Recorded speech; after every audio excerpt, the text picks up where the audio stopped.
चन्द्रकलसर्पणमाल्यवंशी रत्नाङ्गदम् प्रणयकेलिकलाविलासम् श्यामम् त्रिभङ्गललितम् नियतप्रकाशम् गोविन्दमादिपुरुषम् तमहम् भजामि।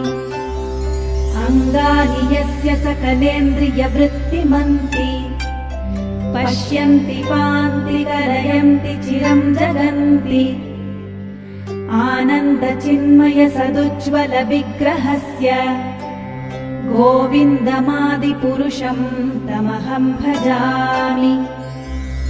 अद्वैतमच्युतमनादिमनन्तरूपम् आद्यम् पुराणपुरुषम् नवयौवनम् च वेदेषु दुर्लभमदुर्लभमात्मभक्तौ गोविन्दमादिपुरुषम् तमहम् भजामि।